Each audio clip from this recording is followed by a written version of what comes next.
Dünyanın ən yoxsul iqtisadiyyatları Amerikanın ithal tarifləri tətbiq etməsindən sonra qlobal ticarət gərginliyinin artması nəticəsində ən çox zərər çəkmək riski ilə üzləşir. Birləşmiş Millətlər Təşkilatının Ticarət və İnkişaf Konfransı Vaşinqtonu tarif tədbirlərinə yenidən baxmağa çağırıb. Konferans ekspertlərin fikrincə bir çox aşağı gəlirli ölkələr bugün xarici şərtlərin pisləşməsi, dayanıqlı olmayan borclar və daxili inkişafın ləngiməsi fonunda mümkün olan ən pis vəziyyətdədir. Təşkilatın ekspertlərinin fikrincə Vaşinqtonun ticarət kəsiminin demək olar ki 90%-i Amerikanın 200-ə yaxın ticarət tərəfdaşından yalnız 10-unun payına düşür. Eyni zamanda Amerikanın tariflərinin tətbiqi ən zəif inkişaf etmiş ölkələrə və kiçik inkişaf etməkdə olan ada dövlətlərinə də zərər vurur ki, bu da kəsirin müvafiq olaraq cəmi 1,6% və 0,4%-ni təşkil edir. Onlara qarşı görülən tədbirlər Vaşinqtona nə ticarət kəsimini balanslaşdırmağa, ya da əhəmiyyətli gəlir əldə etməyə kömək etməyəcək. Amerika hərbi hava qüvvələrinin Yəməndə Husi hədəflərinə endirdiyi zərbələr nəticəsində 70 Husi silahlısı və bir neçə Sepah üzvü həlak olub.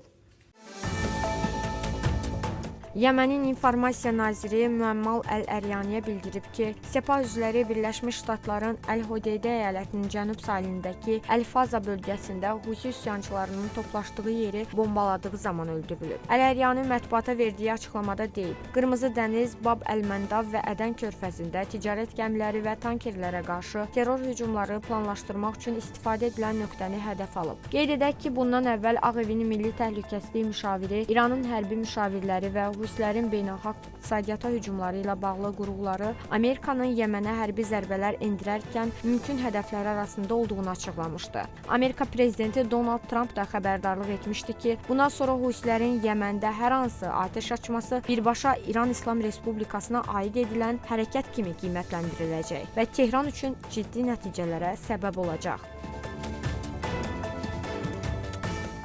Kürd qüvvələrinin Suriyanın Hələb şəhərinin şimalında Dəməşqdən 360 km aralıqda yerləşən Əşrəfiyyə və Şeyx Maksud bölgələrindən çıxarılmasına başlanılıb. Silahlıların təxliyəsi aprelin 1-də Kürdlərin Suriya Demokratik Qüvvələrinin komandanlığı ilə Dəməşqdəki keçid hökuməti arasında əldə edilmiş razılaşmaya əsasən həyata keçirilir. İlk Kürd döyüşçülərinin karvanı Hələbdən Fərat çayının şərq sahilinə doğru yola düşüb və onları Suriya Təhlükəsizlik Qüvvələri müşayiət edib. Qeyd edək ki, Kürdlərin məskunlaşdığı Əşrəfiyyə və Şeyx Məksud məhəllələri 2012-ci ildən Misillilərin himayəsindədir.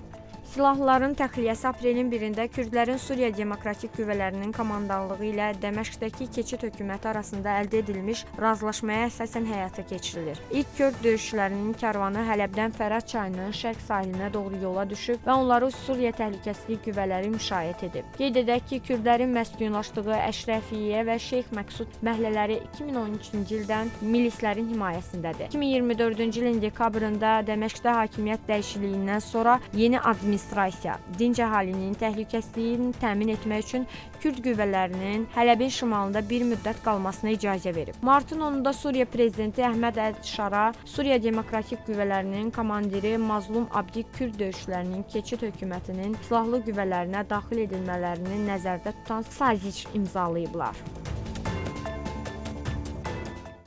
Amerika prezidenti Donald Trump hesab edir ki, Amerikadan ithal olunan bütün mallara 34%li rüsum tətbiq edən Çin panikaya düşərək yanlış addım atıb.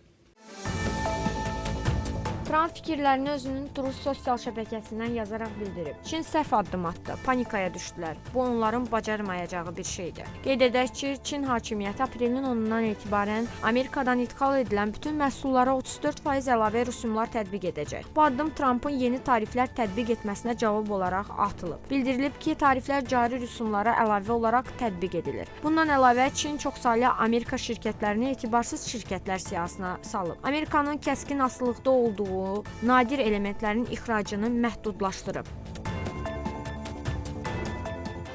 Sonda xəbər başlıqlarına bir daha nəzər salaq.